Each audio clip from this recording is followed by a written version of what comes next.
of Bangladesh. This year we are celebrating his birth centenary. The government of Bangladesh has declared the period from March 2020 to March 2021 as Mujib Borsho, the year for Mujib.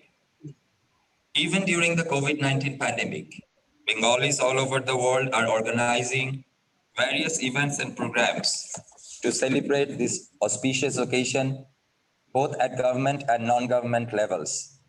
Of course, maintaining all health-related protocol as prescribed by the national as well as international authorities concerned.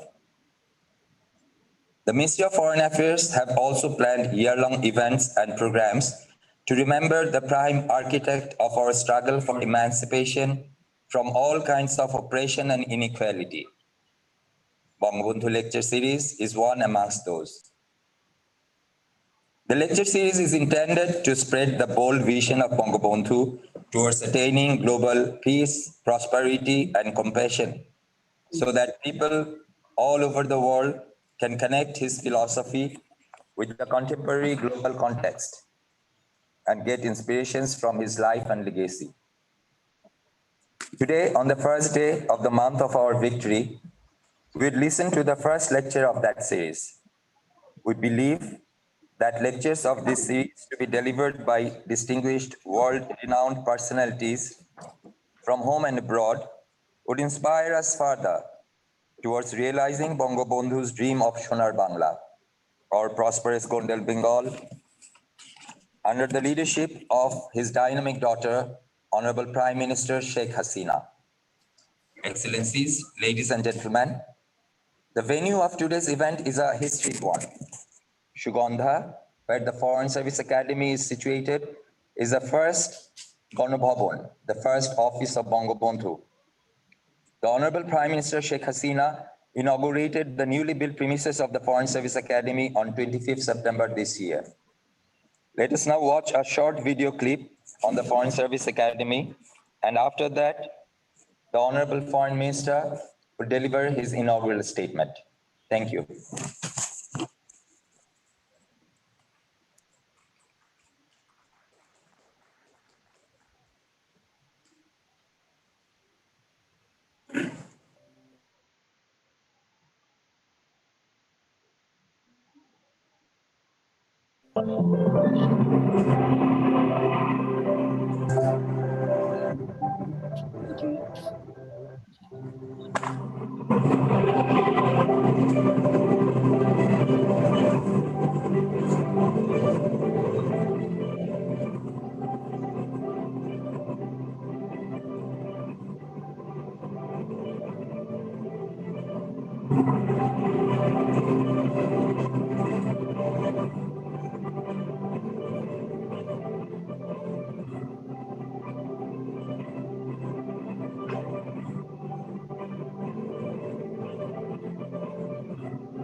The Honorable Foreign Minister will now deliver his inaugural statement.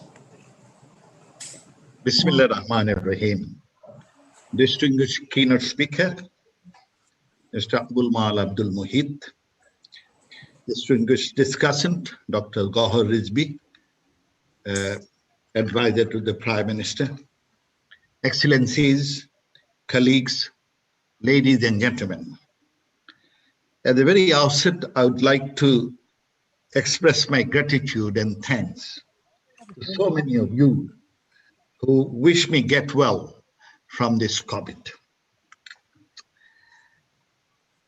In this historic month of December, the month of victory, today we started a historic event, Bangabandhu Lecture Series.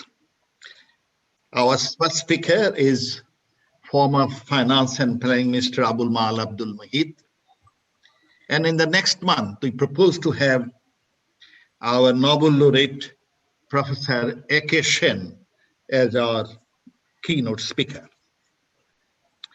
Bangabandhu is an institution. He was a visionary leader. He spent his entire life especially to establish rights of people, to end discrimination and disparity and deprivation, and to empower people, an ardent believer of democracy and rule of law and people's power. He was truly a friend of common people. He was a visionary. His firm conviction on the richness of fertile land of Bangladesh proves to be prophetic. A food deficient country, Bangladesh is now self-sufficient in food production. Even before UN could come up with the law of the sea in 1982, Bangabandhu could come up with it as early as 1974. We need to do research on his life, legacy, and his way of thinking. And therefore, the Ministry of Foreign Affairs has recently established Bangabandhu Center for Diplomacy and Strategy at the office of the head of government, the first head of government, Bangabandhu Sheikh Mujibur Rahman, of the independent and sovereign Bangladesh here in Sugandha. Excellencies, Bangladesh, which was known as a bottomless basket, is now a vibrant economy, a land of opportunity. Even post-COVID economy, its GDP growth rate is 5.4%, is the highest in Asia. By next February 2021, we hope Bangladesh will be out of LDC. It would be an achievement, but we cannot be complacent. We have to engage ourselves to achieve our target to reach the roadmap 2021, 2030, and 2041. By 2041, we would like to achieve Sonar Bangla, the dream of Bangabandhu Sheikh Mujibur Rahman.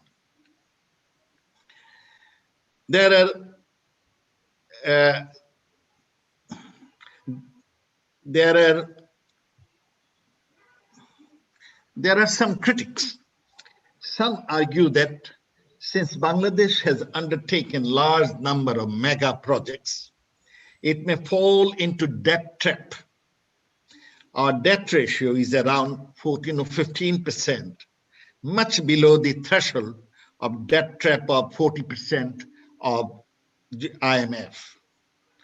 They further argue that it could be under the Chinese or Indian debt trap. Their fear is not fact-based.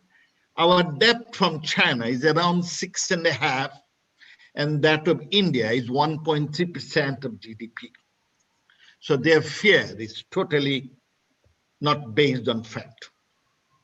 They argue that although it is Bangladesh economy is thriving, but the cost of borrowing will shoot up soon. This fear is also not fact-based. Our cost of borrowing is around 1.3% only, not shooting up yet. Good news is, recently, last year, during this Bangabandhu Mujib Borsho, we have established 68 Bangabandhu centers across the globe in all our missions, out of 78 in 68 missions. these Bangabandhu corners, and I shall expect my colleagues to arrange seminars, workshops, films in their own domains in collaboration with local gentry, intellectuals, teachers, diaspora, especially in this Mujib Boshu and the following year, the year or 50th anniversary, so that this type of, this type of fears could be eliminated. At the same time, we would like to tell our story to the global leadership. Dear colleagues, we have decided to honor our outstanding honor and recognize two our outstanding diplomats, one from Bangladesh and the another from a foreign diplomat serving in Bangladesh. And we hope to declare the names of the gold medal awardees on the 16th December, the day of victory of Bangladesh. Bangabandhu was a great proponent of peace, and he always believed in resolving issues through dialogue and peaceful means. His cardinal principle was friendship to all, malice to none. And he always says, and I quote, peace is essential for development. Therefore, we propose to organize World Peace Conference in Bangladesh next year during the 50th anniversary of independence of Bangladesh. It would be a gathering of peace lovers of all across the globe. We believe violence, war, and terror across nations is largely due to a mindset of intolerance and disrespect towards others. Rohingyas are uprooted from their ancestral homes because of spread of venom of hatred and intolerance. This must stop. We must inculcate a mindset of tolerance, a mindset of respect towards others, irrespective of religion, ethnicity, color, and background. We'll be listening the life and legacy of Bangabandhu today, and we look forward to that. With these few comments, I welcome all my friends, colleagues to listen to the speaker of the day. And those who have questions, they are most welcome. The speech will be, after the discussion, speech will be followed by a Q&A session. Thank you very much. Joy Bangla, Joy Bangabandhu. Thank you, sir. Thank you very much. We are really grateful that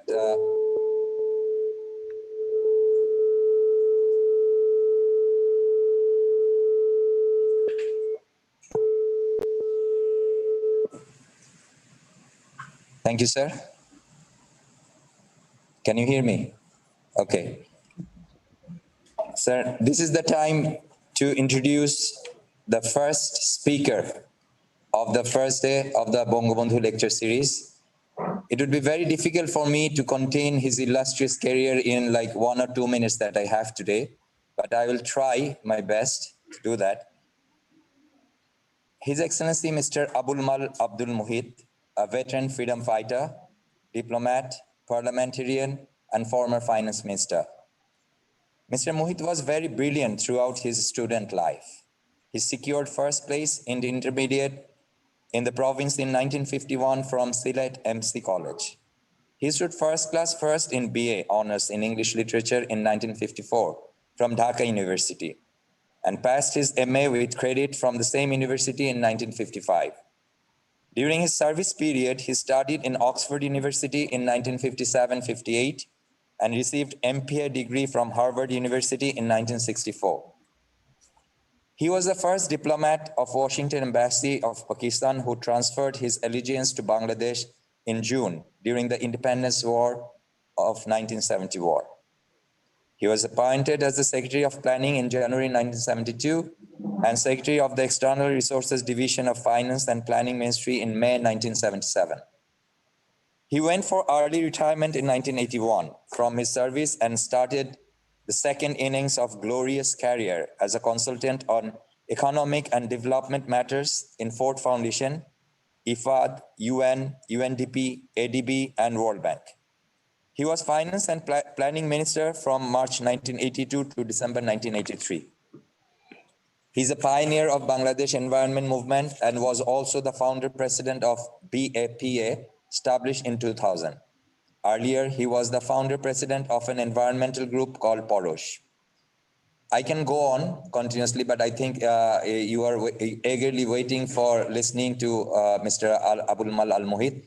Sir, the floor is to you. Thank you.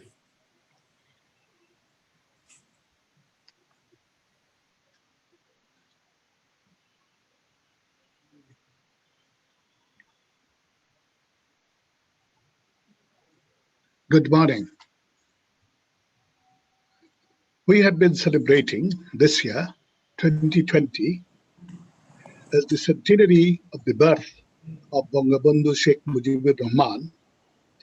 But because of the coronavirus, the celebration has been completely upset. We are trying to compensate now by holding a series of speeches from the 1st of December 2020, that is today.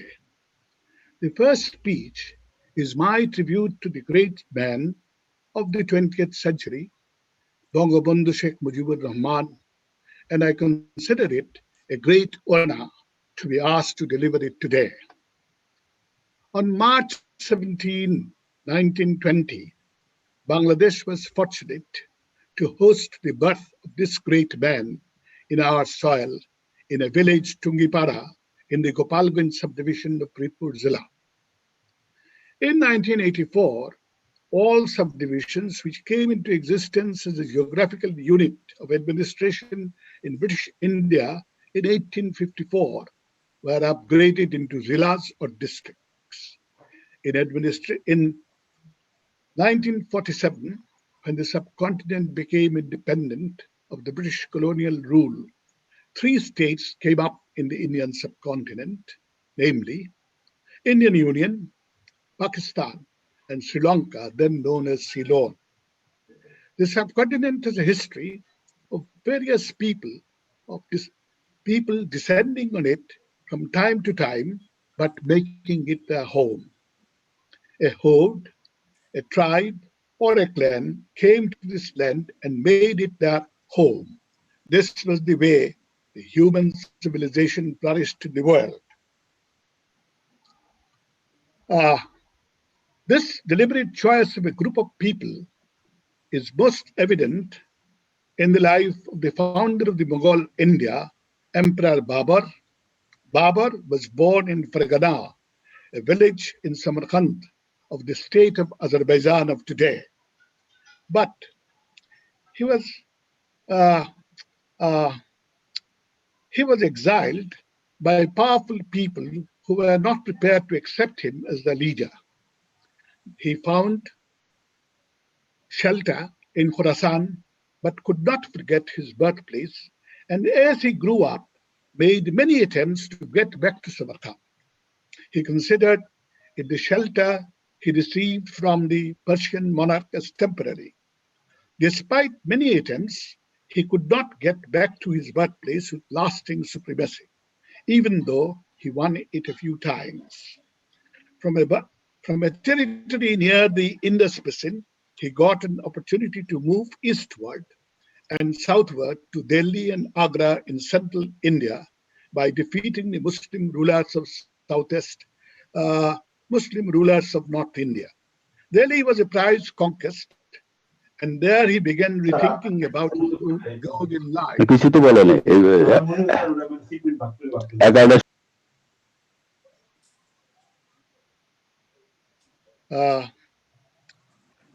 I was talking about the goal in life, in the life of Babur. I was talking about the change in the goal of life of Emperor Babur of the Mughal India. He decided finally that looking back towards Fargana will not serve him any purpose. And Delhi was, of course, a prize conquest.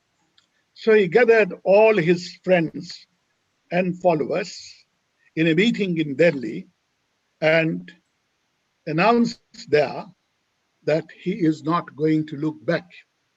India is going to be their home. And this was a tradition in India for long. People came here as foreigners, but once they came here, they became Indians. And that's why India was able to remain an independent country till 1765, when it was, of course, strict by Robert Clive of the East India Company of the United Kingdom. Anyway, when Babur finally decided to stay in India and make it his home, he got all his people and told them, don't look back. We are going to settle here, and this is our country. Then came in India the time of the British adventurers.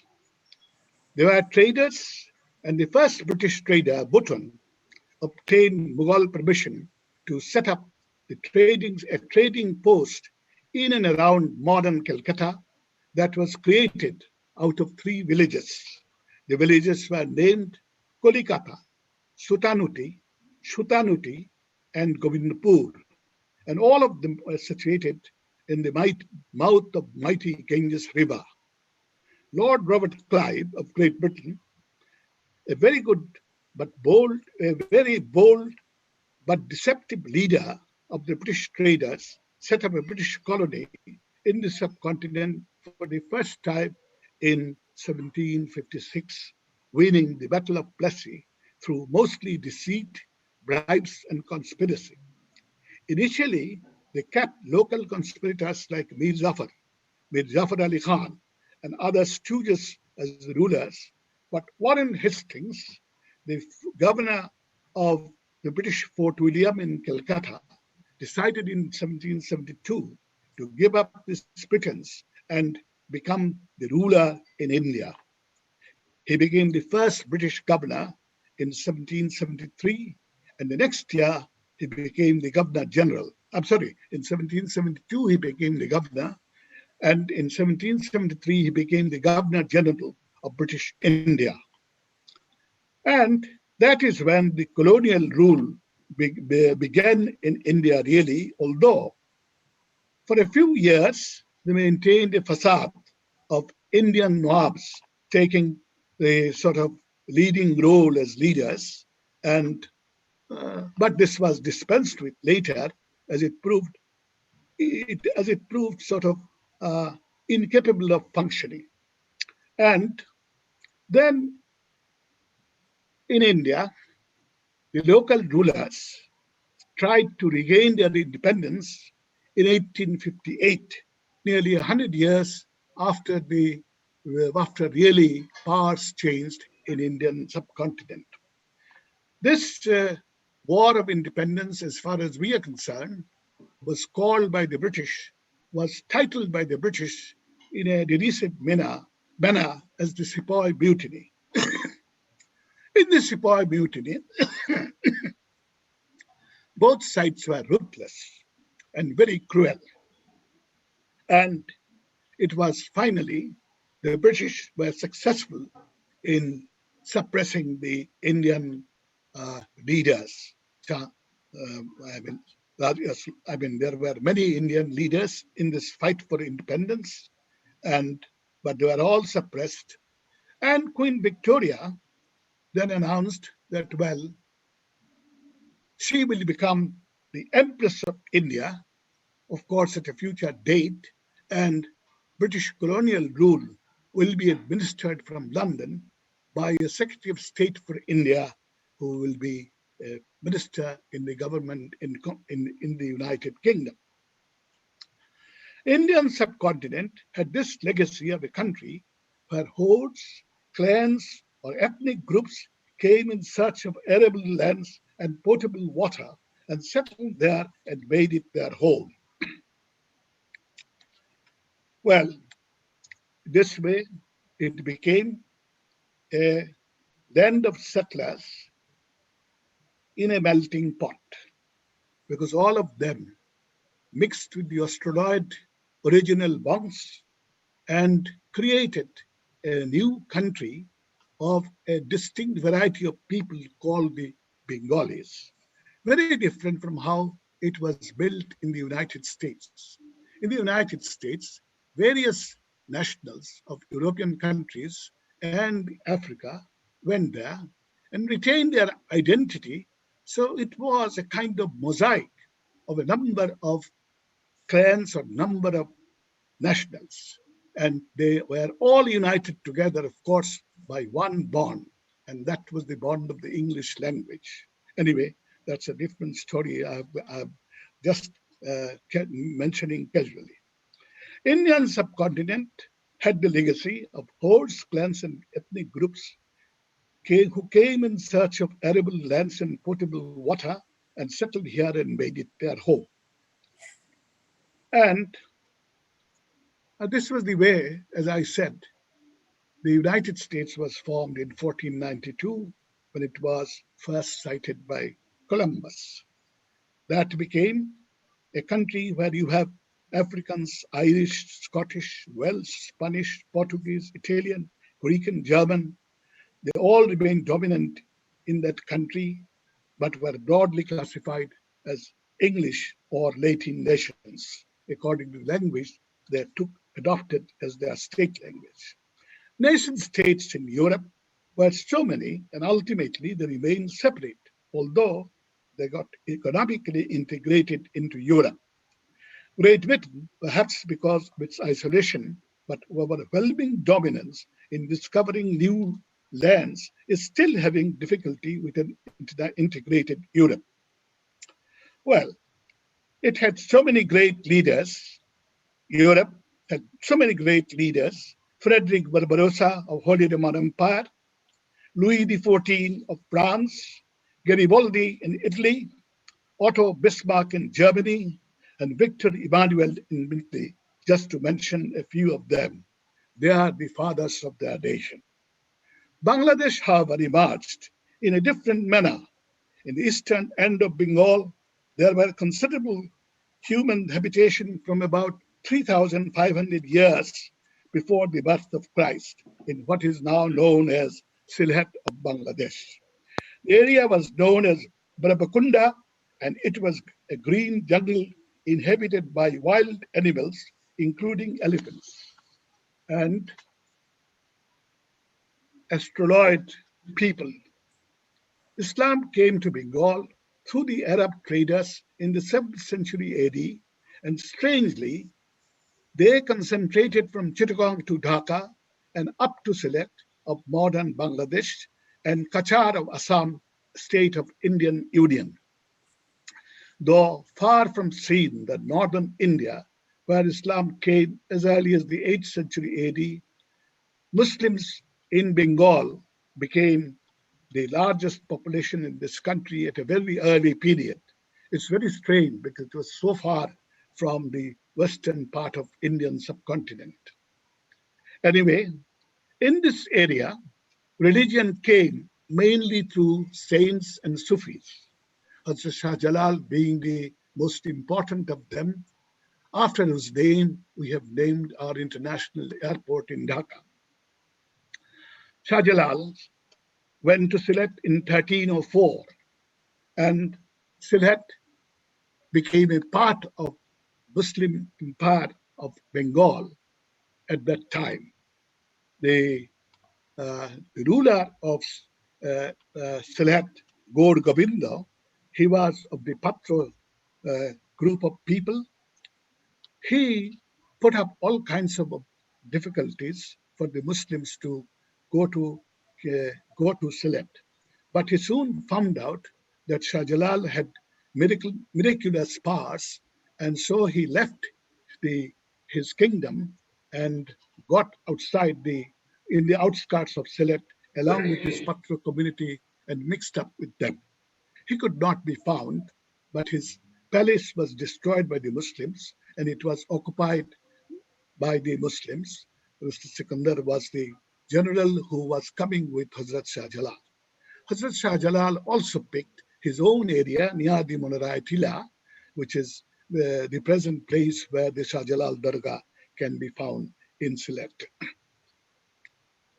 Now, in the long history of Muslim rule in India of almost 1,000 years, beginning with the 8th century till, let's say, the 1800 later part of the century that began in 1800. I have chosen to write a book on the history of mankind. And my history of mankind ends in 1884. I have chosen this date mainly because in 1884, India changed from its kind of decadence into a new state of existence. And in 1884 began the sort of advent of modern sort of instruments of socialization. First of all, we began forming associations of various professions, and there came the profession of the zamindars, the profession of the lawmakers, and so on and so forth. And that was how the modern India began. As far as I'm concerned, I have to say something about myself here. I was as a very young student, I got involved in sort of affairs of the country, mainly because of my heritage. My father was a leader of the Muslim League and the founder of Muslim League in Sylhet in the 1940s. And so my sort of political interest began in 1940. As a student, I happened to be one of the brightest students of my time, standing first among all the students of this country in the intermediate examination, and then also obtaining a first place in the English literature as a student of graduation. Well, I came to know Bangabandhu at a very early age. He went to my district in 1947, when India was becoming independent, to canvass there in Sylhet in a referendum in which Sylhet chose its fate, whether it should be in Pakistan or it should be in India. In this referendum, Bangabandhu spent only one night in Sylhet town. And on that very night, I had the chance as a boy of 13 to meet him. He impressed me as a man of great personality, with a beautiful moustache in those days. And this moustache was very well known to me because my father had the most beautiful moustache in Sylhet, which was claimed by the Sylhet Bar Library as its own right to decide whether it should be there or not.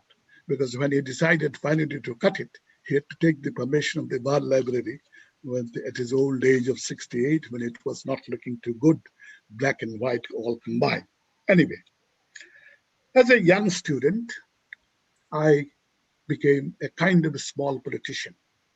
And I was helped there by the assistant headmaster of the school, Sayyid Hafiz Rahman, who set up a Muslim welfare league in the school. And he was himself the chairman of this league.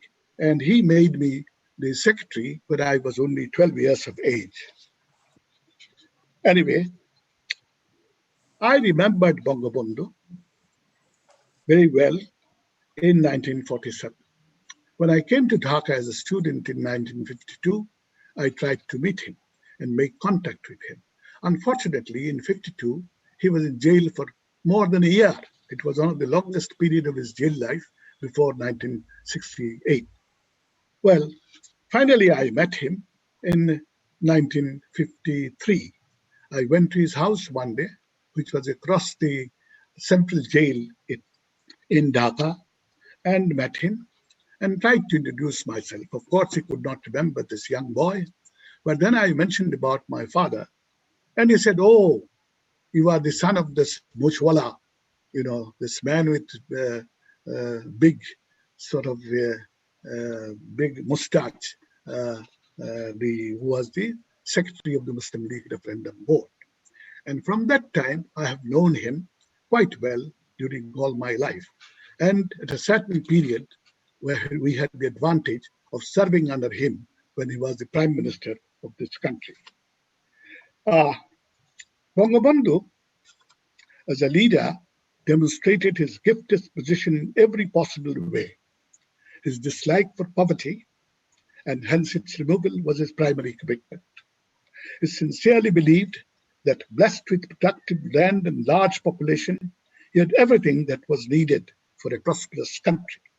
His dreamland, the Sonar Bangla, that was his dreamland, Sonar Bangla.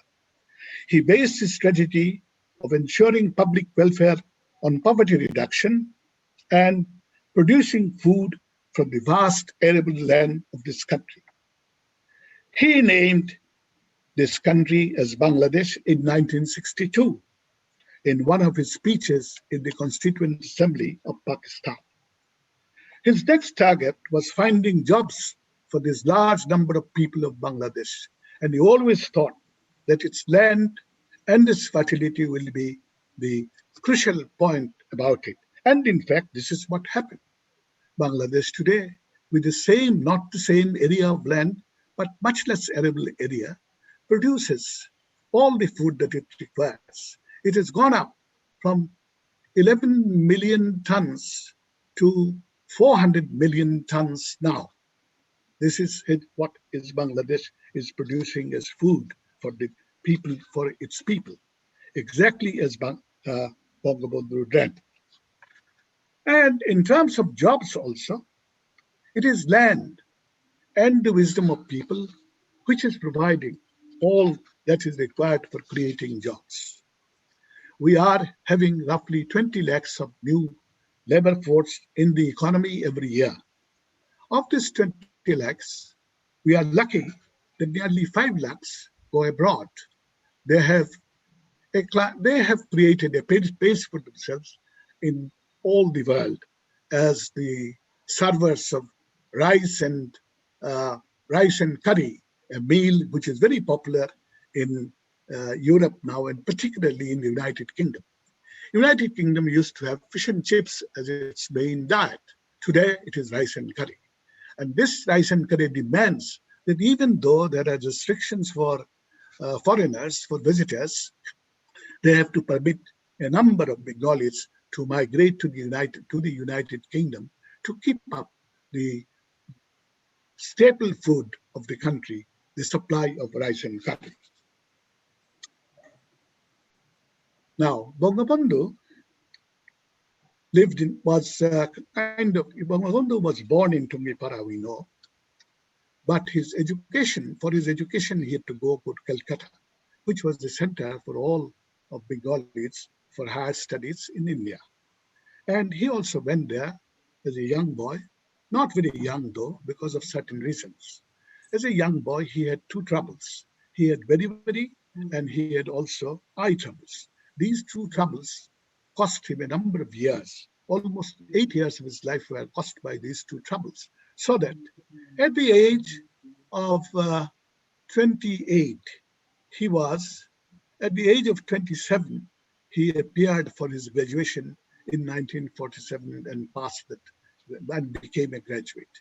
And he came to Bangladesh, to Dhaka, only at the end of 1947 from Calcutta, where he was a known kingmaker. Would not contest in elections for students' unions, etc. himself, but he was made the uncontested General Secretary of Calcutta Islamia College, which is now known as Maulana Abul Kalam Azad College in Calcutta. Now, Bangabandhu, as he thought of this country, Bangladesh, from his very early days, thought of everything else as to how to develop this country. That was a great difference between the sort of nation builders of Europe and Bangabandhu. Nation builders of Europe, no one did the job himself. They actually got into the job at the final moment. Garibaldi, you call him, or Otto Bismarck, all of them became the builders of their nations by giving the last push. In the case of Bangabandhu, it was different. For him, he had to dream of Bangladesh. He had to formulate the ideas of Bangladesh. He had to make it popular among his followers. He had to teach others as to how to feel for a free Bangladesh, a nation of Bengali people. And that way, he combined all that the great leaders of Western world developed, the great leaders of Western world developed for making the nation.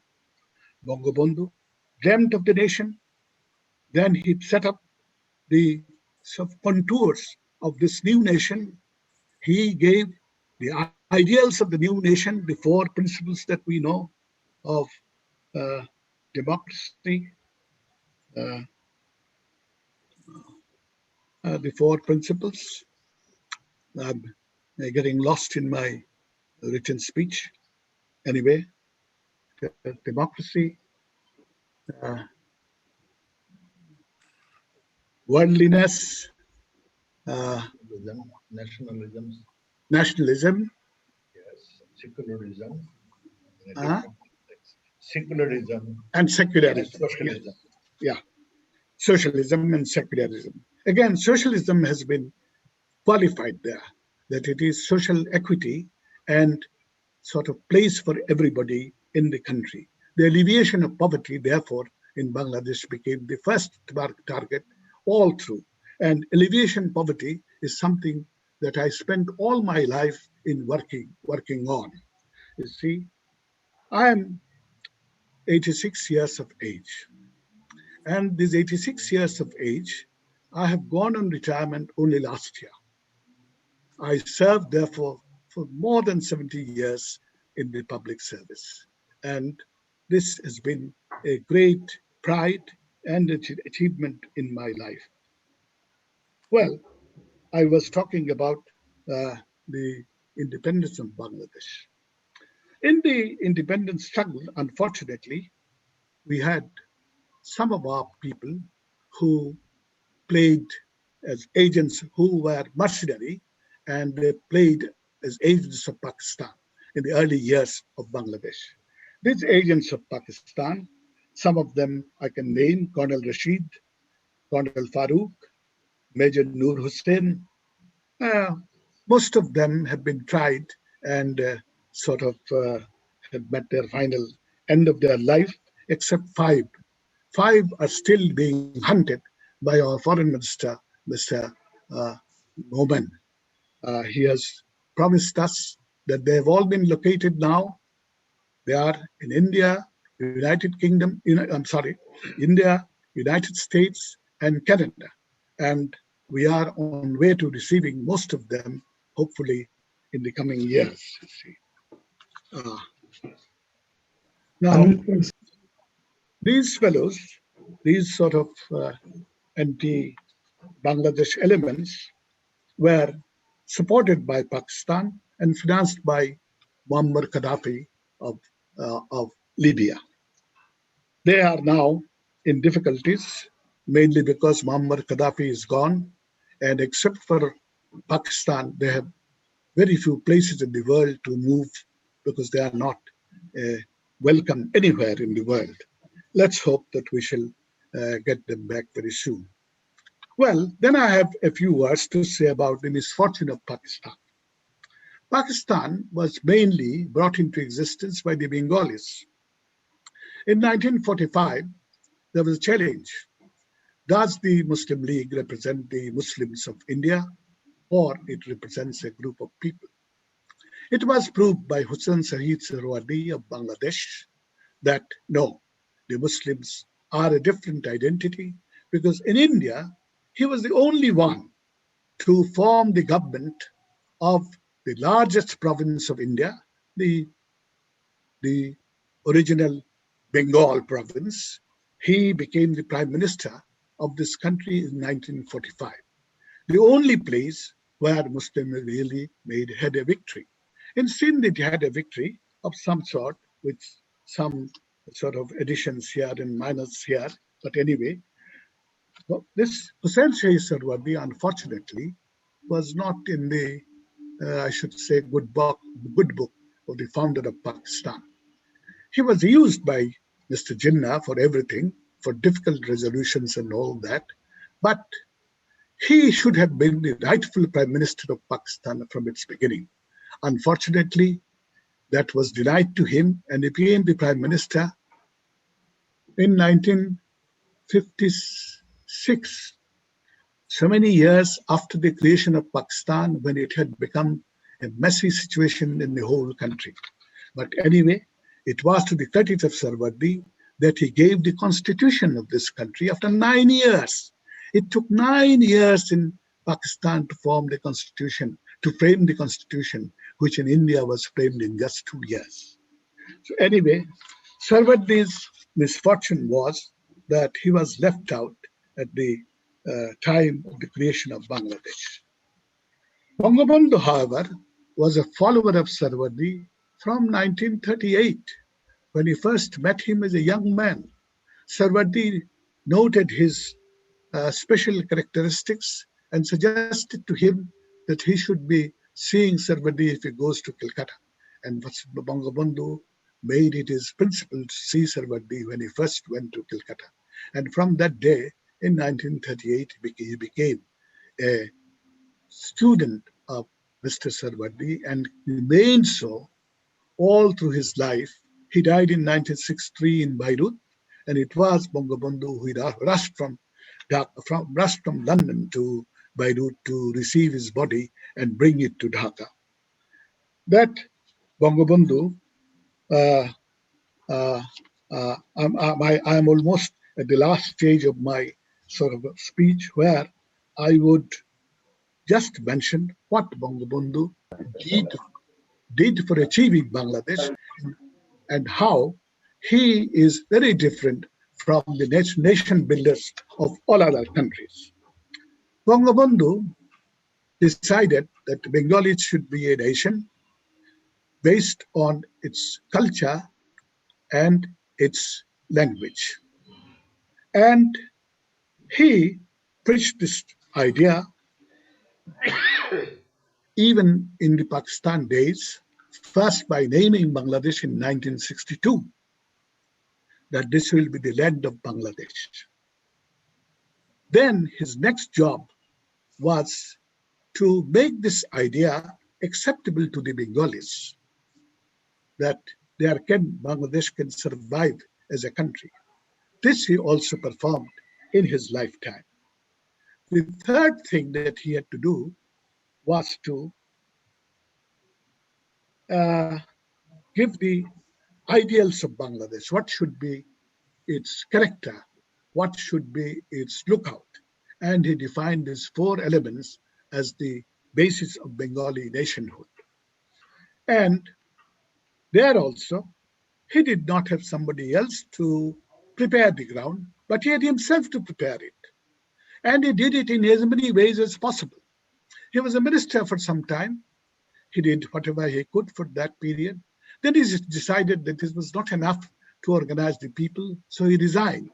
And just roamed over the whole country for more than a year, meeting people in the villages of Bangladesh, making friends with them, and enthusing them with the idea of a new nation. So that was the third job that he had to do as the nation builder. And the final job was the ultimate push that had to be given. There also, Bangabandhu had to do it in 1971. He was not with us at that time, but his spirit was with us, and that survived us in this difficult period of our independence war. And we were lucky that he came back to this country alive and at least took our leadership for the first few years, 3.5 years of our existence. In these 3.5 years, what he did was a country which was completely ruined by the burn and destroy policy of Pakistan in East Pakistan during the War of Liberation. It was the scorched earth policy which Pakistan followed during the War of Liberation. And from that state of Bangladesh to bring it up to a level where it rebuilt its original capacity, which was in fact very poor. Infrastructure in Bangladesh was very poor even before, but Bangabandhu almost brought it to the level that was there in existence in before the ruinous war of 1971. Bangabandhu was with us for about 3.5 years. In these 3.5 years, he gave the idea of the nation. In these 3.5 years, no, he had already given the idea of the nation. In these 3.5 years, he rebuilt the country, brought it back to almost the capacity it had at the time of before the War of Liberation, before the ruinous War of Liberation, and he brought it back to that level. And then the same scoundrels, the agents of Pakistan, the mercenary soldiers, a few mercenary soldiers of Pakistan, about 10 or 15 in number, they brought about his assassination most unexpectedly. Bangabandhu could not think that anybody in Bangladesh would be assassinating him. When he heard some noise, he came out of his bedroom, walked, and started walking towards the downwards with his loud voice, asking what's the matter. And it was then that Noor Hussain, who is now in Canada, that fellow shot him dead as before he could step onto the next step. He could go to the front, and he fell with his head down. That is how Bangabandhu's life was ended. And I feel very proud to say today that I had been unflinching in my devotion to Bangabandhu all my life. And I am so very happy that on this day, I could deliver a speech which is centered around him to the nation for the beginning of the series of speeches which has been organized to celebrate his centenary. Well,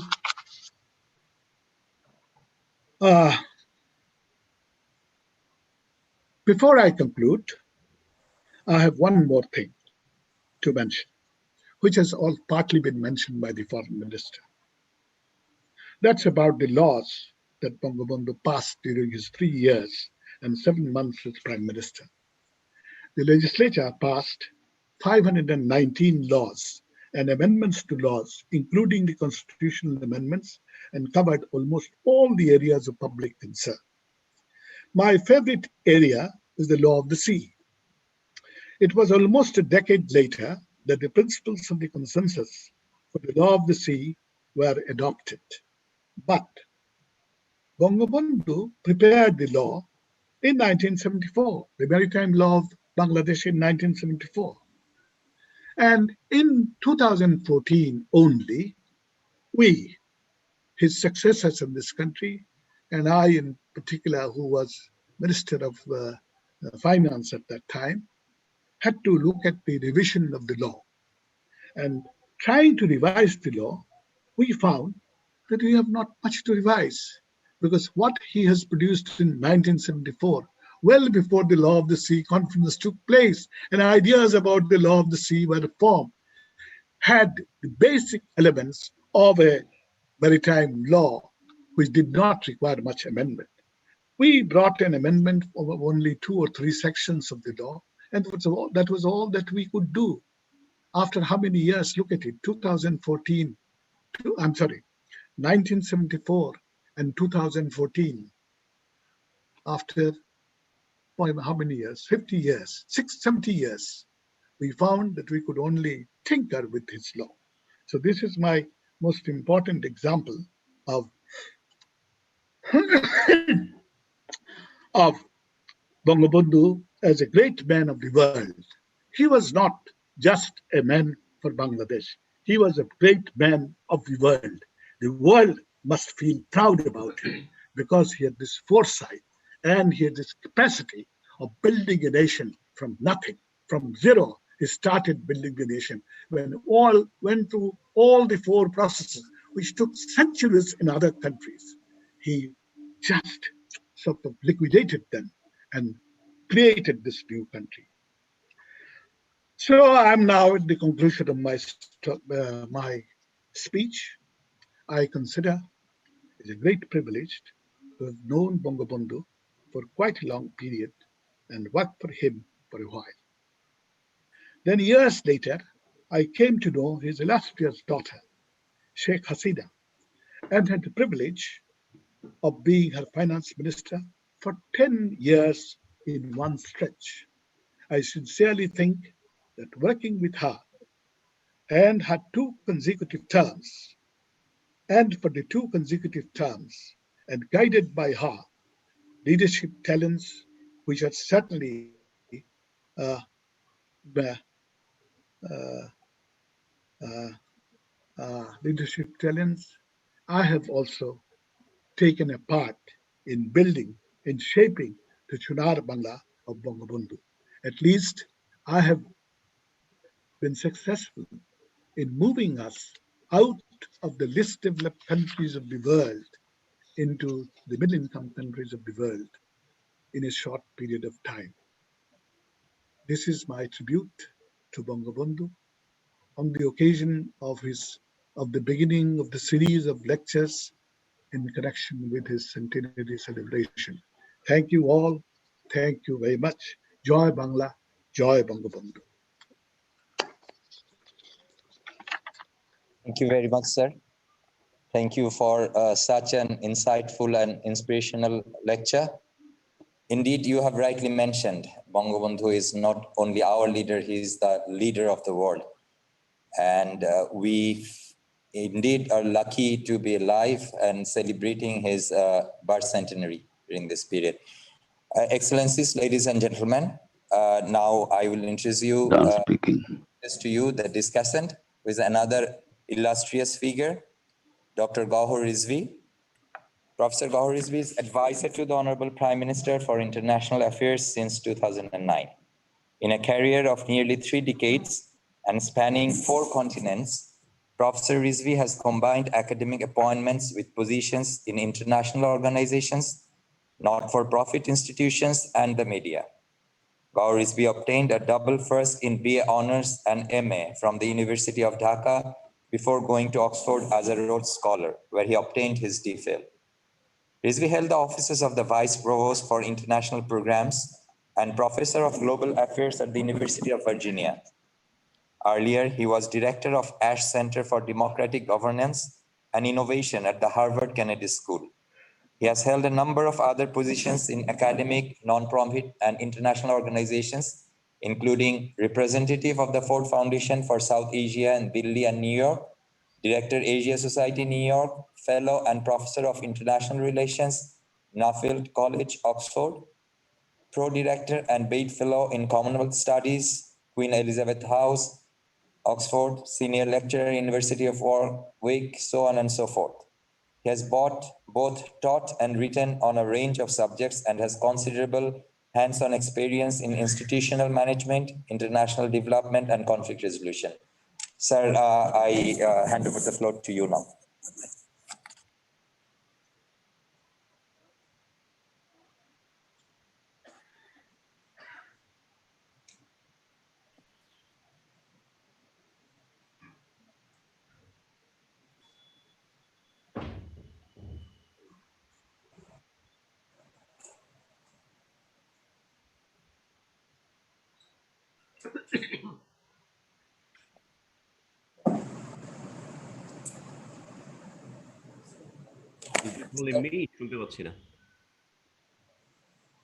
Sir, can you kindly unmute?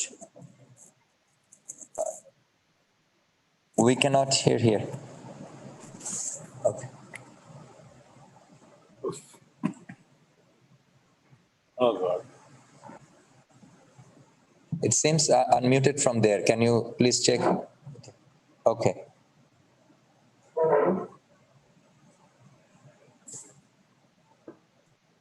Seems just small technical glitch, so it will be solved soon.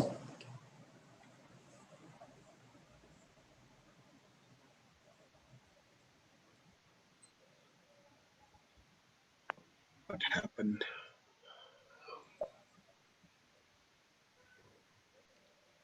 It's unmuted, কিন্তু শোনা যাচ্ছে না। তার যদি একটা কেবল use করেন help হতে পারে। মাইক্রোফোনে প্রবলেম হতে পারে। Okay. Yeah, a cable. Sir can join through the phone, I guess. Can you hear us, sir? Hi. কি হলো এটা? সে ঠিক করতে পারলো না? Sir, yeah, if you kindly try to join through your phone, I will send you the link right now.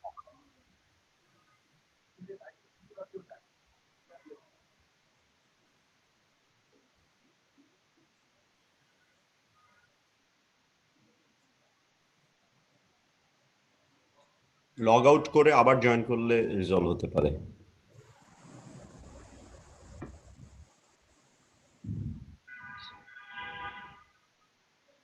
Sir, can you try to re-log in if it is possible, if the technical person is there?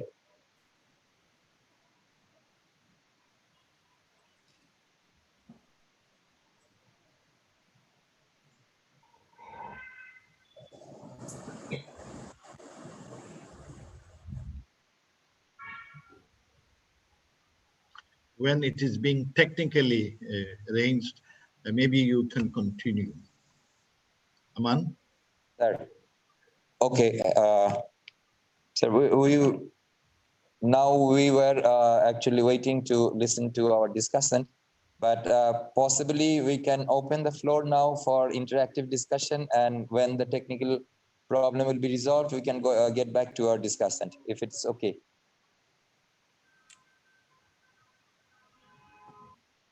The floor is now open. So from the participants who are on Zoom and also who are physically present here, if anyone has any questions to ask to our keynote speaker, it will be open. So our two volunteers are here with handheld mic, and in the Zoom setup, if anyone wants to ask any question, please technically raise the hand and we will allow the question.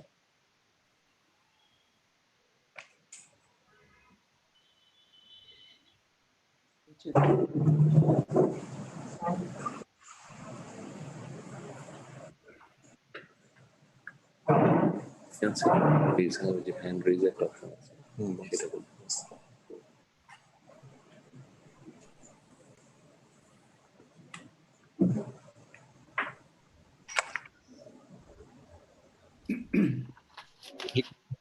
If anyone raises their hand, to give them the phone, microphone. And also in Zoom, I will request the technical people to look at the Zoom if anyone raises their hands. This is Rahman. Okay, Rahman. Sir, please go ahead, sir. Can I? Yes, sir, please, you can go ahead. Thank you. First of all, I express my gratitude to one of my gurus, Mr. Muhith, and all that he said are known to us about himself, and perhaps he has not said many more about himself, which we know. Some of the books that he has written, some of the books he has published are for us and for succeeding generations to see and read. Thank you, sir. Basically, I'll just make a few points from what you have said. Bangabandhu was a leader of the world, and rightly so. And when I had the privilege of meeting Nelson Mandela in South Africa, sent by the Prime Minister, Sheikh Hasina. He, among other things, said, which I think I must mention here, in relation to what you have said, sir. After my meeting with him was over, so I was coming out. Then he stopped me. He said, look, Ambassador, tell me one thing. Why did you kill Sheikh Mujib? He was a greater leader than me. Of course, sir,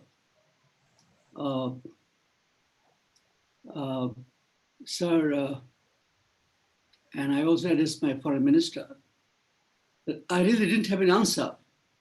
I kept quiet.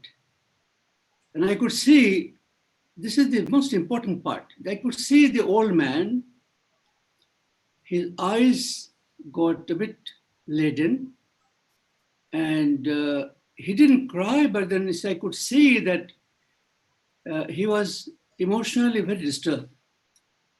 And it was then that I couldn't answer. I stepped down the stairs and then got into our ambassador's car and went to the Bangladesh residence. Now, this is one point that I thought that I'll refer directly to what you said. If we need an answer, this is the answer. Now, why his name has not been given the kind of importance that he deserved is largely because of the White House. The White House had two gentlemen. They hated him. They didn't like him. For Kissinger, I was reading one of his books, one of the many books that he had written. He believed that all his plans for this part of the world, including China and Pakistan, was challenged by one person, and that is Sheikh Mujib. So Nick Kissinger, as you know him, sir, Mr. Muhith, you know him much better than I do. I have met him several times in meetings and conferences, but I never asked him about it because I knew his character. And he said he had one philosophy that nobody could challenge him. So it is Sheikh Mujib who not only challenged him, he destroyed his formula of not having Bangladesh. This is why he never liked him. And then later on, when he met Prime Minister Sheikh Hasina in Paris, he said things which are really irrelevant. Yes, sir, a little bit. So yeah, I'll shorten it, yes. One more thing I would like to say that our discussant is ready. That's why, sir, if you can kindly. I'll make it in 1 minute. I'll make it in 1 minute. Sure, sir. Thank you. So, Declaration of Independence. If we see the Declaration of Independence of Bangladesh by Bangabandhu exactly at midnight, and there was another declaration that is the tries to destiny at the stroke of midnight. When the world sleeps, India will awake to life and freedom. Do I see some similarity? I do, sir. And evaluating Bangabandhu is perhaps we are too near history. Another 50 years, 100 years, as the German historian Leopold Ranke said, that to evaluate judge a situation in history, you have to wait for at least 100 years. So we have not come yet, crossed 100 years. So Bangabandhu, Sheikh Mujib will be evaluated as a world leader, as you have said rightly, sir. And this is the day that perhaps we will not be around to see, but then he will be a world recognized as a world leader, because he not only fought for us, but he fought for the entire population of Africa. For when he made that famous speech in the event, he talked, half of the speech was on Africa, was on colonization. And that is Sheikh Mujib and Sheikh Mujibur Rahman. Thank you, sir. Thank you, sir. Excellencies, distinguished guests, because of some technical glitch, we will not be able to hear the discussion directly, but he will be speaking on the phone, which I will be putting on the microphone, and you'll be listening to him and seeing. Sir, you may go ahead.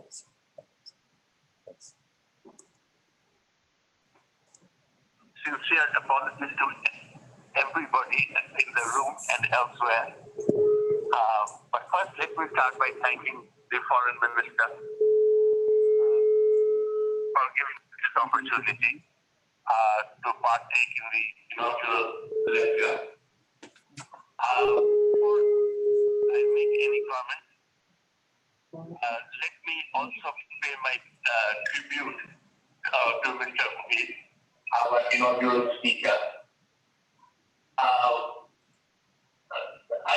I do not believe there could have been any better choice as the first speaker in this series. Mr. Momen epitomizes all that is best.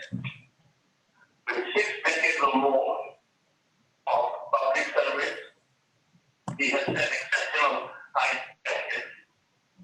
And his work has extended in many areas. For me personally, it has been a great good fortune that I have been able to sit at his feet and look to him as my mentor. So in fact, thank you. The speech that Mr. Mujib made this morning, there is very little one could add to that. As I was listening to the speech, I was thinking of an artist who was asked to add color to the rainbow or enhance the beauty of living. That is an impossible task.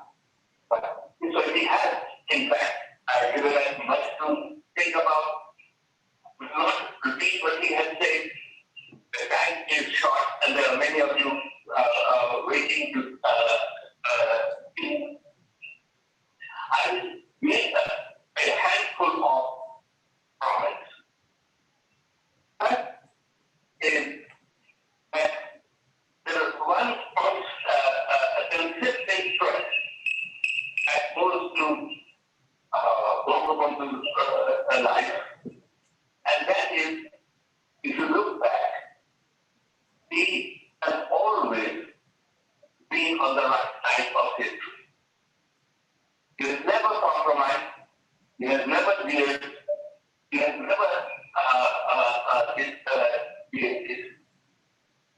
always stood up and struggled for injustice.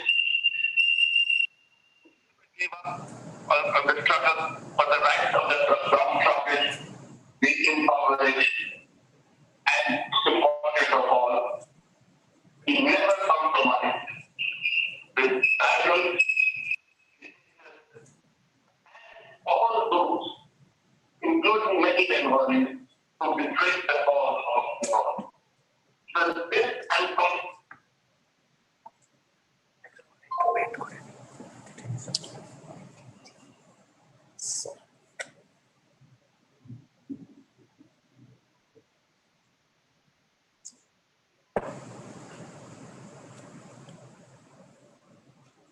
Sir telephone লাইনটা কেটে গিয়েছে sir, আমি আবার করছি sir. Thank you thank you. More remarkable, and people often forget, is that Bangabandhu's tenure as the head of the government, head of the state, was exceptionally short. Just 3.5 years. And I re-emphasize what Mohit Bhai said. During this short period, he reconstructed the war-torn Bangladesh, set up a government, established the state, gave us a constitution, and created the framework for modern Bangladesh. And it is the same framework, unfortunately, with some long years, 2 decades of being pushed on the other side, we are still following. And it is the perception that and policy that Bangabandhu laid down that has made Bangladesh what it is, and we are on our way. There's another thing I need to emphasize on Bangabandhu as a person. His ancestors were Sufis. Early Sufis came to Bangladesh and who created what we now call synthetic Bengali Islam, which is marked by tolerance, a pursuit of social justice, and spirituality. Bangabandhu was deep in his heart, was a very spiritual person. He was not so much to organize religion. Of course, he practiced Islam in his private life. The strength of Bangabandhu was his spiritualism, which is what gave him spirit of tolerance, which characterizes Bangladesh society. It is that inspired him to push Bangladesh towards secularism, to commit us to a life of justice. There would be a lot more to say, and speaking to the telephone is not the easiest way of communicating. But there is one area which I must say that foreign policy, and which I'm sure the foreign minister will vouch, the fundamental policies that he laid down still continue to govern us. And this is what Mohit Bhai also said in his lecture. And even more importantly, the foundation he laid for Indo-Bangladesh special relationship still continues and continues to benefit Bangladesh, mutually benefit Bangladesh. This is a dimension we need. No one lecture, no one book, no one volume will do justice to Bangabandhu. We have so much to learn, write, research, and this is the time we have a fresh look at what has happened. Following the death of assassination of Bangabandhu, there was a lot of disinformation. A large number of people, so-called scholars, who were hired to distort the history, spread rumors about Bangabandhu, which mercifully, fortunately, the history has disproved, and we are gradually different. In conclusion, I just want to say one thing with permission of Mohit Bhai. An important area I thought you might have spoken more, what I consider to be his crowning achievement.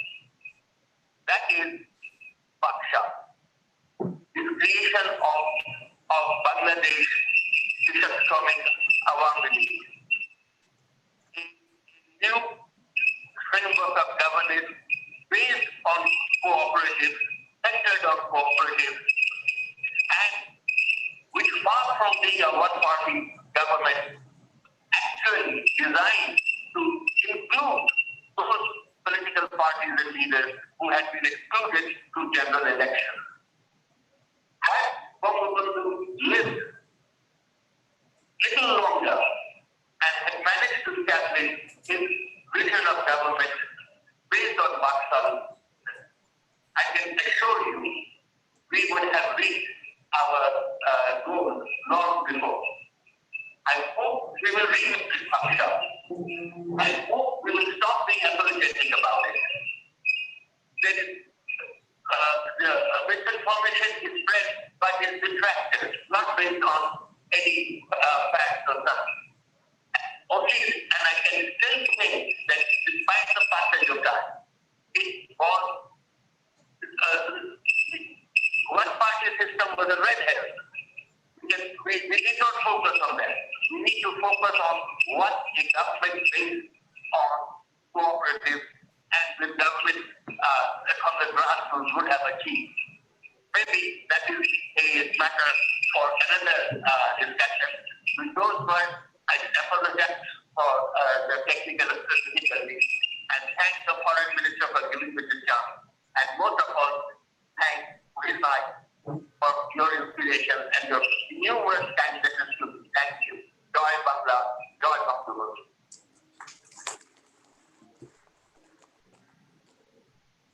Very much, sir. We thank you actually profusely after getting this technical glitch, but we have managed to listen to you. And I again go back to the open floor. If anyone has any comments to make. Okay, sir. Can you please take the handle for phone to sir in front? Yes. Yes, sir. Right. You can speak in settings, no problem.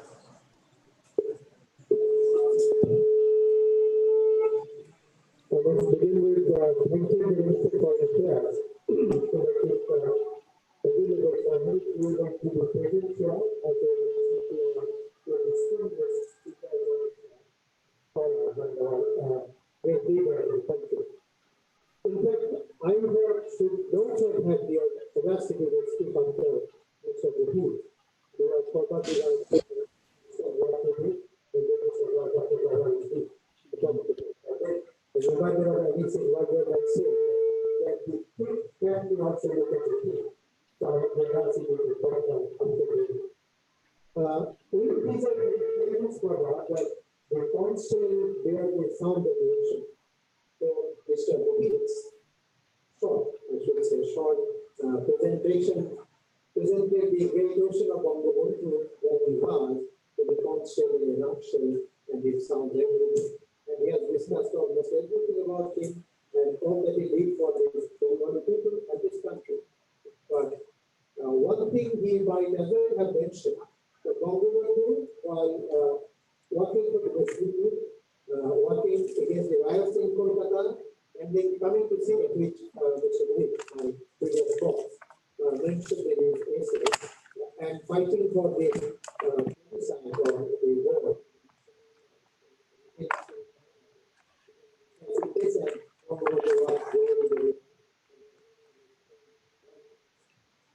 It is a wonderful thing. It is rather astonishing for ordinary people like us to think that the person who was a devoted Muslim leader, in those days it was natural for rising Muslim middle class to be a Muslim leader, to achieve Pakistan for many social reasons. The devoted fighter for Pakistan, that Bangabandhu was in his own days and after that also. While they both coming and say they fought seriously for the retention of coming from Syria to Bangladesh. This particular leader, in the previous time, again thought that the fate of the Bengalis, whom he loved always with his whole heart, he immediately thought that he could think that the fate of the Bengalis is doomed in a Pakistan that we achieved after his leadership and others' leadership. So he turned himself into a Bengali nationalist and passed his entire life. And he fought against Pakistan literally, metaphorically, and through his unique leadership. This is one great aspect which should be remembered, that a Muslim leader turning into leader in Awami League leader, the founder, and the father of this nation. This great aspect should have been mentioned. I know there are many other speakers I will not mention. I must end with thanking Dr. Govarisby for his nice appreciation.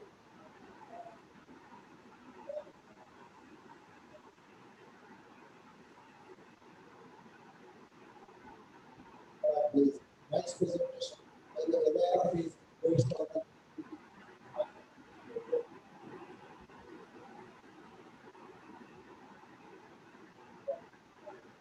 Thank you, sir.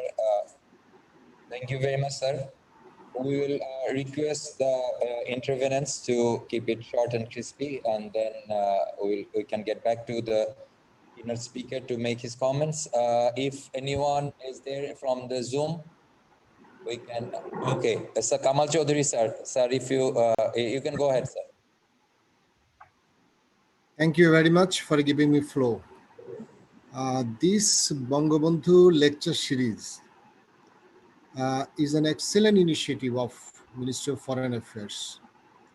And for this, I would like to convey my thanks to Honorable Minister, State Minister, and concerned officials on behalf of the Father of the Nation, Bangabandhu Sheikh Mujibur Rahman's birth centenary celebration National Implementation Committee, since I am working as the chief coordinator of that committee.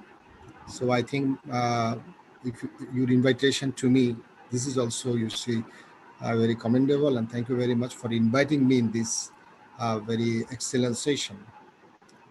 And I would also like to convey my thanks to my two very respected sirs, Abdul Muhith sir and Professor Dr. Gahor Rizvi.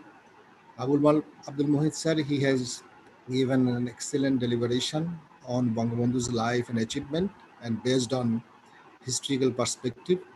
And then we have listened from Professor Gahor Rizvi. Both of their observations and insights, I believe that will benefit us immensely, obviously, to understand Bangabandhu in a new dimension. Another one thing I don't have any question, but I want to put here, just share with you, that the uniqueness of Bangabandhu in this subcontinent is that he has created a nation state, Bangladesh, based on linguistic nationalism and secular nation state.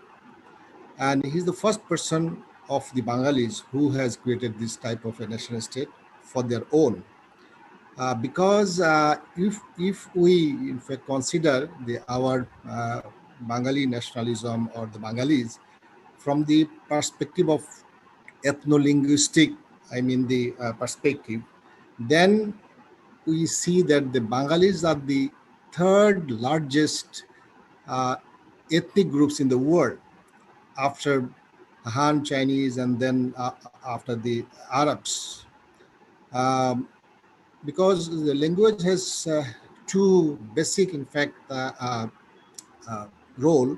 One is language is the medium of culture, and also language is a medium of communication. If we consider me as medium of communication, our language is the 7th largest language in the world. But if we consider it from the perspective of culture and ethno-linguistic perspective, then Bengalis are the 3rd largest ethnic group in the world. But Bengalis didn't have any country. So Bangabandhu was the first person who has created this country for the Bengalis. So this is the unique role of the father of the nation, Bangabandhu Sheikh Mujibur Rahman. That's why Bangabandhu is our friend of Bengal, and also is the poet of politics throughout the world. So this type of lecture series, I think this is a very important in the sense that we are celebrating now Bangabandhu's birth centenary. And this birth centenary, if we get some insights from abroad and also from the learned persons of our country, so that will give new insights to understand Bangabandhu, our father, and also our new generation will get inspiration from this type of lectures. So I believe that this type of lectures will be documented, and that will also add new dimension in our celebration of Father of the Nation, Bangabandhu Sheikh Mujibur Rahman's birth centenary. Once again, I would like to convey my thanks to Honorable Abdul Muhith sir for very insightful deliberation, and also Dr. Gohar Rizvi sir. Although we have suffered a little because of the audible, the technical problem, sir, still thank you very much for your excellent deliberation. Once again, thank you. Joy Bangla, Joy Bangabandhu, Bangladesh Chirojibi Hoy. Thank you very much, sir, for your insightful comments. I think that we are running a little bit over time. So if there is no other request for floor from the audience or Zoom, I would like to get back to our keynote speaker or the discussant if they want to make any further comments.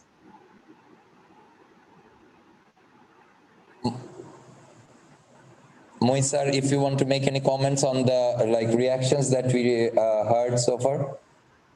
I have just one comment. From the discussion that I heard here, I find that I have made one omission in my presentation, and that omission, I haven't talked about Bakshal. I think I shall correct it in due course in my final version that I produce from my book. You see, yes, one should give some time to this issue. Why was Bangabandhu forced to declare Bakshal? I had, in fact, a discussion with him on this subject, this precise subject, and in the discussion, I think I learned something, and I also earned his annoyance for a little while, because I thought that he was really very annoyed with me. But then I checked up the next day and found that he has forgotten all about it. Thank you.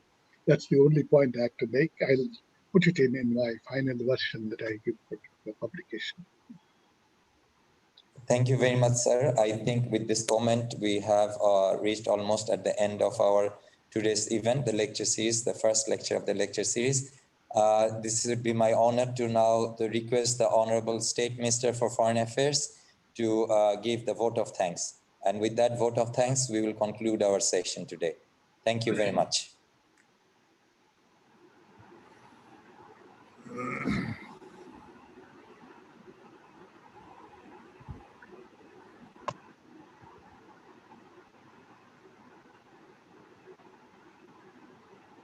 Honorable State Minister for Foreign Affairs.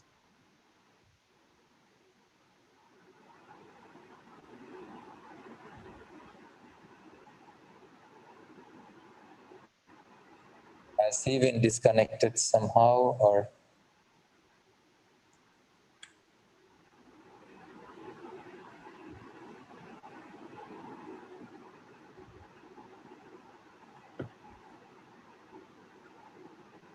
Seems that Zoom has another problem today. Probably has lost his connection and probably he'll be getting connected soon. Just give us a minute.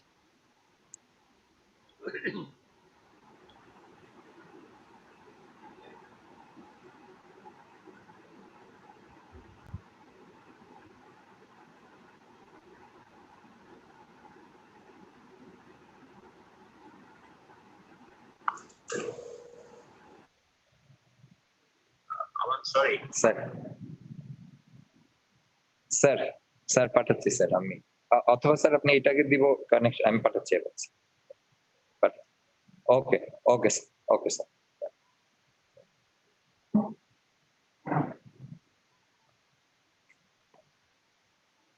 It appears the sir got disconnected, but we are going to send the link immediately and he will be connected within few seconds.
Am I back, Aman? Can you hear me? Yes, sir, it's loud and clear. We can hear you, sir. I'm extremely sorry. Is this my turn now? Yes, I presume. the vote of thanks given by Honorable Minister, and with that, we will conclude our today's session. Thank you, sir. Thank you. Thank you. I'm extremely sorry once again. My special gratitude to Honorable Foreign Minister Dr. A.K. Momen, especially being right in the middle of, if I may, sir, share your COVID infection that you have kindly consented, and you have masterminded this event, and you have made your inaugural remarks. I wish you and Foreign Secretary well, and at the same time, I seek your prayer and blessing so that we all can recover fast. It was truly, it's very difficult to express myself here. To listen to someone who has worked for Father of the Nation, Bangabandhu Sheikh Mujibur Rahman, from very early days in his professional career. I'm referring to respected Abdul Muhith sir. We know it's not easy to talk about Father of the Nation, Bangabandhu Sheikh Mujibur Rahman, in such a short span of time. And very recently, I had the good fortune to invite you and your other junior colleague, our immediate past Minister for Foreign Affairs, Mahmoud Ali sir, in an event. And today is the first of such many events and lecture series that Minister of Foreign Affairs will be hosting. And I suggest that the future ones, this one in particular was a very general one, but we pick up themes of future lectures because Bangabandhu's leadership cannot possibly be discussed in one program. He was supported very well by his family. We can talk about that. He had a very special relationship with the student leaders. We can talk about that separately. His upbringing, his natural leadership abilities from a very young age, we can talk about that separately. A towering figure who was around only for about 55 years before he was brutally assassinated along with his family members in the darkest hours of 15th August 1975. He spent 13 plus years in prison, and the foundation of Bangladesh that he has laid in 3.5 years only out of his 55 years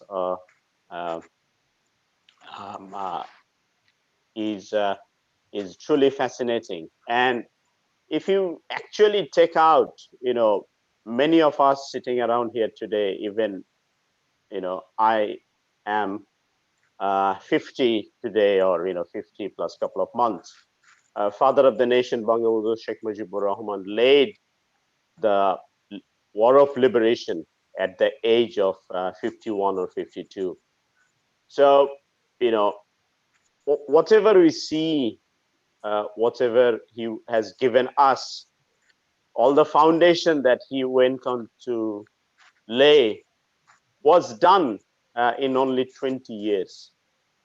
We know that because of his illness, he finished his schooling years very late compared to his other peers. So lot more to talk about. I'm grateful to all the high commissioners and ambassadors from all the friendly countries, ambassadors and high commissioners and other individuals, former diplomats who spoke rather briefly. I hope that we'll have opportunity to listen to you at a length in coming days.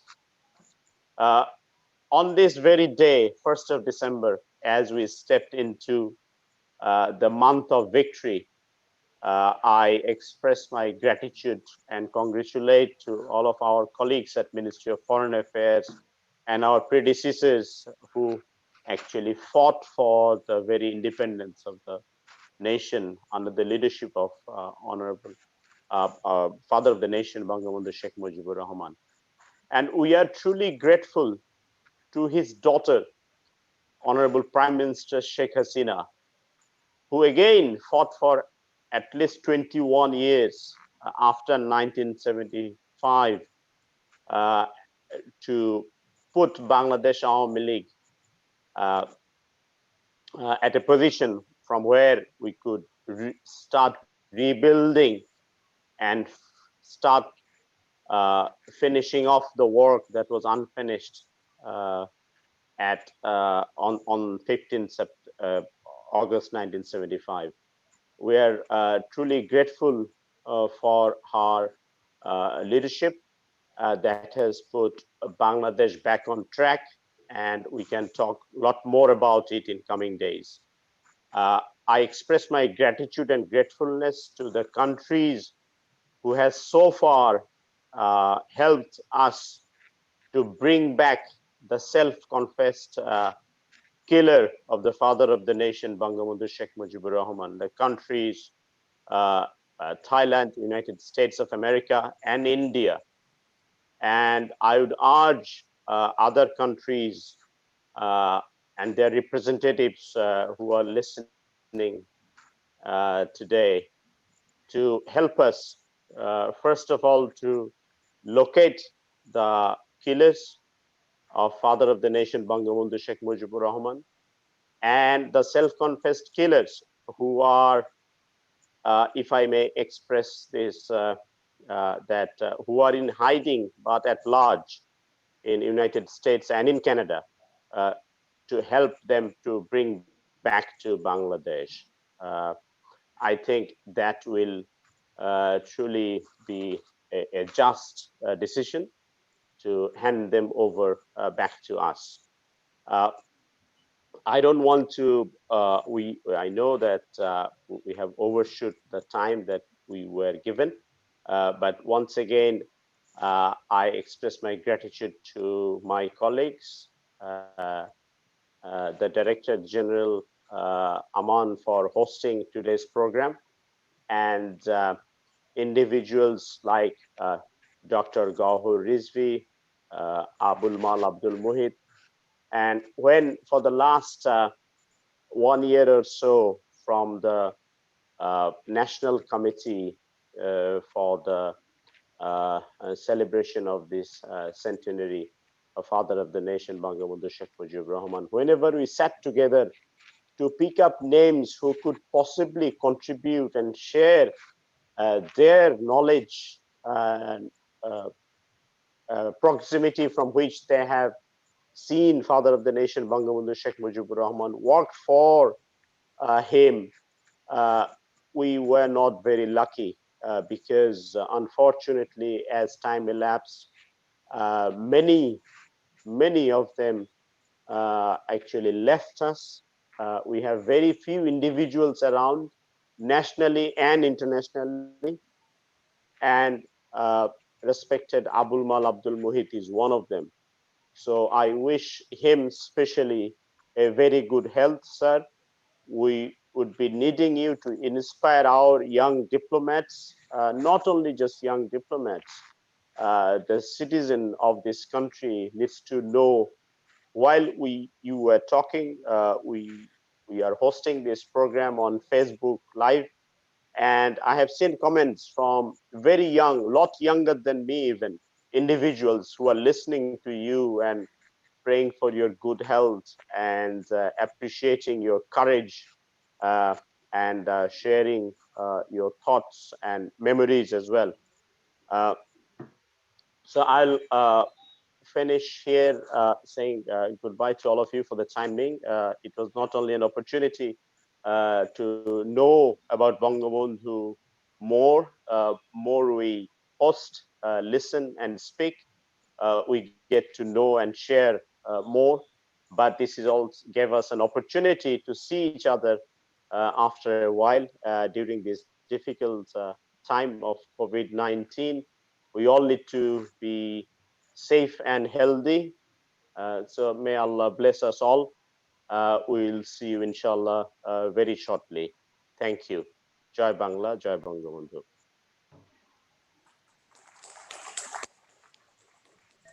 Thank you very much, sir. Thank you all. With these words, we conclude our session today.